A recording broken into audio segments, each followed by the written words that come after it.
Anda kembali di iNews Prime bersama saya Abraham Silaban. Pemirsa, nama Laksamana Yudo Margono menjadi calon tunggal Panglima TNI menggantikan Jenderal Andika Perkasa. Selama karirnya, Marskal Yudo Margono memiliki jabatan strategis di Angkatan Laut.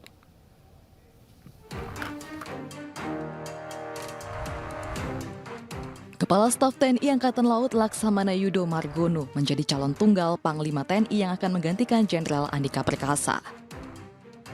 Nama yang diusulkan oleh Presiden untuk menggantikan Panglima TNI Jenderal Andika Perkasa SEMAMSC adalah Laksamana TNI Yudo Margono SEMM, Kepala Staf Angkatan Laut atau Kasal yang sekarang menjabat sebagai Kasal pada saat ini. Dan dengan sudah resminya surat dari Presiden kami terima oleh Ketua DPR dan pimpinan DPR, artinya bahwa Bapak Laksamana TNI Yudo Margono SEMM, Kepala Staf Angkatan Laut, bisa segera mengikuti proses dan mekanisme yang ada di DPR. Laksamana Yudo Margono merupakan kelahiran Madiun 26 November 1965. Ia merupakan lulusan Akademi Angkatan Laut tahun 1988. Saat ini ia menjabat sebagai Kepala Staf TNI Angkatan Laut sejak Mei 2020. Sebelum menjadi Kasal, Laksamana Yudo juga memiliki jabatan strategis di TNI Angkatan Laut.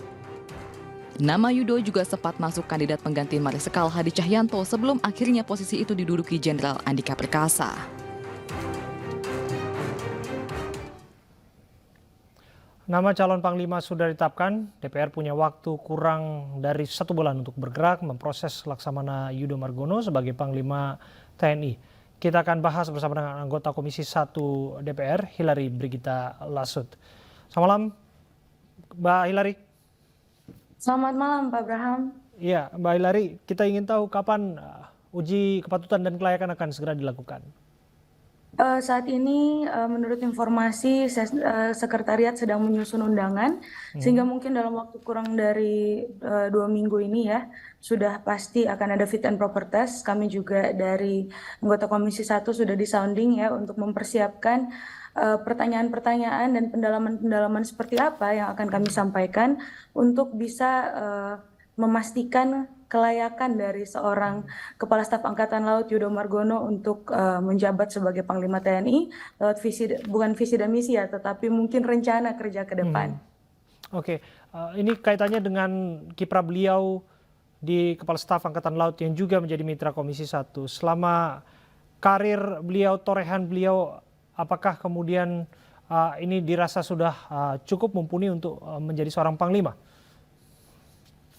Jujur saja ini merupakan angin segar ya buat semua warga masyarakat Indonesia, khususnya keluarga besar Angkatan Laut, karena memang Pak Yudo Margono merupakan kebanggaan Angkatan Laut yang selama ini telah banyak berprestasi, khususnya dalam tugas-tugas khusus yang diberikan oleh Presiden, misalnya seperti mengusir kapal-kapal asing dari Laut Natuna. Ya, Pak Yudo Margono juga sempat menjadi pihak yang dipercayakan untuk di saat-saat awal-awal waktu itu pandemi, Pak Yudo Margono bertanggung jawab untuk rehabilitasi WNI yang terkena COVID dan juga rumah sakit darurat yang kemudian menggunakan fasilitas Angkatan Laut untuk kepentingan masyarakat banyak. Nah, hal-hal seperti ini menjadi hal yang sangat dipertimbangkan ya, karena Pak Yudo Margono kemudian sudah banyak berprestasi dan setelah di-skip kemarin, banyak yang bertanya-tanya apakah kinerja Angkatan Laut yang sudah sebegitu banyak prestasinya, apakah kemudian tidak dipertimbangkan oleh Presiden, tapi ternyata Presiden Joko Widodo lewat menunjuk Pak Yudo Margono sebagai Panglima TNI, kemudian membuktikan bahwa sebenarnya Presiden juga memperhatikan setiap prestasi-prestasi yang dilakukan oleh Kepala Staf Angkatan Laut selama ini. Dan memang beberapa waktu kebelakangan ini banyak seperti kekhawatiran bahwa menjadi Panglima TNI di masa-masa era mendekati pemilu akan sulit dilaksanakan oleh seorang Panglima TNI yang bukan dari matra Angkatan Darat. Tetapi kemudian dalam fit and proper test nanti tentunya kami akan berusaha untuk membuktikan dan juga menggali lebih dalam kira-kira apakah seorang Pak Yudo Margono ini akan mampu untuk menyusun strategi-strategi Ya. agar supaya tugas pokok fungsi seorang Panglima TNI sesuai dengan Perpres dan Undang-Undang bisa dilaksanakan, sekaligus juga untuk tugas khususnya dalam mengamankan pemilu nantinya. Mbak Hilary tadi sudah disinggung mengenai tantangan menjadi seorang Panglima menjelang tahun politik. Selain itu juga ada ketegangan di Laut Cina Selatan. Di luar itu juga ada harapan kesejahteraan prajurit juga akan dibenahi di sana. Menurut Anda, di antara banyaknya persoalan yang harus dihadapi, mana yang jadi fokus yang semestinya mendapatkan perhatian lebih dari sosok Laksamana Yudo Margono? Jujur saja kita harus kembali lagi kepada tugas seorang Panglima TNI. Bagaimanapun juga Panglima TNI memiliki tugas dan tanggung jawab yang diatur di dalam Peraturan Presiden Nomor 66 tahun 2019 ya. Dia mengatur tentang bagaimana tugas utama seorang Panglima TNI itu memimpin TNI, melaksanakan kebijakan pertahanan negara, menyelenggarakan strategi militer, mengembangkan doktrin TNI, dan bahkan memberikan pertimbangan-pertimbangan kepada Menteri Pertahanan, khususnya terkait hal-hal yang berkaitan dengan pertahanan kesatuan wilayah dan keutuhan wilayah NKRI. Jangan sampai isu-isu atau mungkin pembahasan-pembahasan terkait pemilu kemudian membuat tugas pokok dan fungsi utama seorang Panglima TNI yang diatur dalam peraturan perundang-undangan dan juga di dalam peraturan presiden kemudian membuat ini jadi dinomorduakan.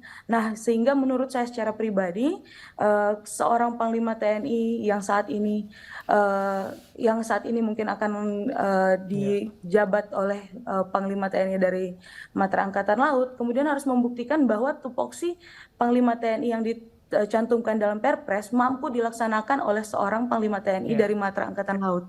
Selama ini banyak isu-isu kan yang bilang harus dari Angkatan Darat, katanya banyak sekali kegiatan-kegiatan yang berkaitan dengan pemilu dan juga tupoksi TNI yang membuat Angkatan Laut ini seakan-akan dianggap sepele. Nah, Pak Yudo harus mampu untuk membuktikan bahwa kehadirannya akan membawa nama Angkatan Laut menjadi harum, ya, dan bahwa seorang Panglima TNI dari Angkatan Laut akan mampu untuk memimpin program-program dan rencana-rencana pertahanan dari Presiden, khususnya dalam membuat Indonesia menjadi poros maritim dunia dan juga menyukseskan program Jokowi dalam membangun Indonesia dari pinggiran, yakni program Nawacita. Terima kasih Hilary Brigita, anggota Komisi 1 DPR, sudah berbincang bersama kami.